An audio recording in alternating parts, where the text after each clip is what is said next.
কানলা rail স্টেশনে DRM বিশাল কাপুর অমৃত ভারত প্রকল্পে যে কাজ শুরু হয়েছিল আজ থেকে প্রায় 2 বছর আগে, সেই কাজ খতিয়ে দেখতে এলেন ইস্টার্ন রেলের ডিআরএম বিশাল কাপুর। মূলত এই কানলা একটি মন্দিরময় শহর, এখানে বহু পর্যটক আসেন। সেই কারণে এই কানলাকে অমৃত ভারত প্রকল্পের আওতায় আনা হয়েছে এবং সবথেকে উল্লেখযোগ্য বিষয় হলো এই কানলা রেল স্টেশনে 12 মিটারের একটা ফুটব্রিজ তৈরি হচ্ছে। মূলত ওই ফুটব্রিজ দেখতেই কিন্তু বিশাল কাপুর আসেন। এদিন বিশাল কাপুর এলে, অর্থাৎ ডিআরএম এলে, রেলের আধিকারিকরা সঙ্গে যেমন ছিলেন তেমনি ছিলেন কানলার মানুষ, সাধারণ যাত্রী। তারা প্রশ্ন করেন ডিআরএম সাহেবকে যে এই যে রেল স্টেশন রয়েছে, এই রেল স্টেশনে বর্ষায় বিভিন্ন জায়গায় জল জমে যায়, তার জন্য একটা সুরাহা করার জন্য তিনি আশ্বাস দেন রেল কর্তৃপক্ষকে, যে আছে কানলার যিনি স্টেশন মাস্টার, স্টেশন ম্যানেজার, তাকে বলেন এবং তিনি বলেন খুব শীঘ্রই এটা সমস্যার সমাধান শেষ হবে।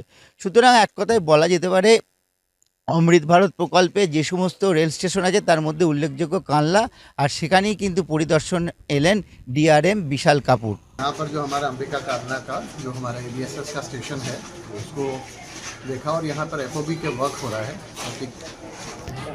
अंबिका कालना जो है अभी one of the only major station जो है पूरी ईस्टर्न रेलवे, जहाँ पर 12 मीटर चौड़ा एफओबी बन रहा है। तो बेसिकली यही कार्य की समीक्षा करने के लिए आए। अच्छा, मुझे ये बगल में ये जीआरटी का ऑफिस है, ये यहाँ पर बेहाल है और वर्षा आने के लिए आने पर पानी जाता है। आपने देखा होगा कि वहाँ पर जो जिस जगह पे वो स्टेशन बन रहा है, अभी वर्षा का मौसम है, पिछले साल अगर आप यहाँ पर आए होंगे तो वहाँ पानी ही पानी रहता था। रेलवे जब काम करती हैं बड़ा सोच समझ करके करती है, देखती है।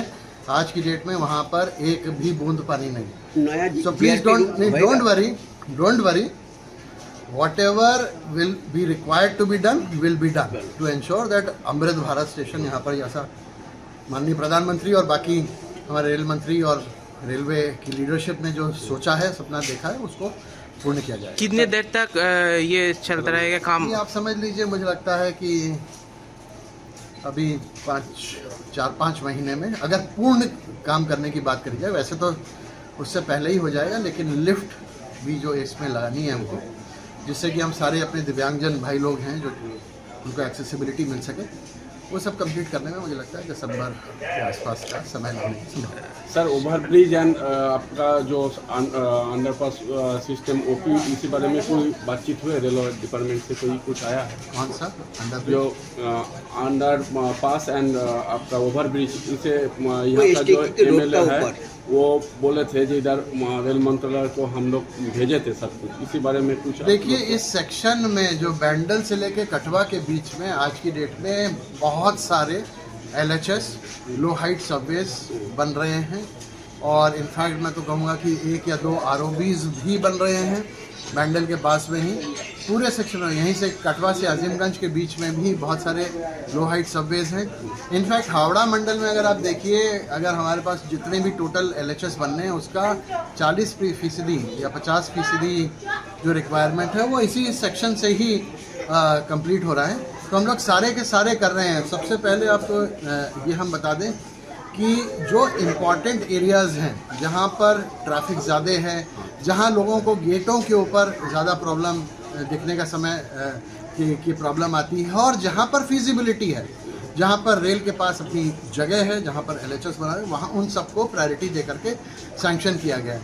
अब एक साथ सारे वर्क्स को सैंक्शन करके और किसी में आगे ना बढ़ पाना, उससे अच्छा ये रहता है कि प्लान्ड तरीके से, क्रमबद्ध तरीके से एक एक करके प्रायोरिटी वाइज जितने भी एरियाज़ हैं उनको हम लोग एलएचएस वहाँ पर बनाएं।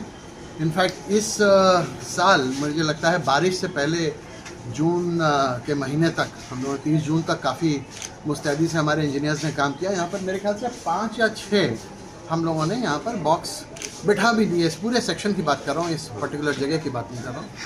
तो जैसे ही बारिश ख़त्म होगी वापस बॉक्स यहाँ पर बैठने चालू हो जाए।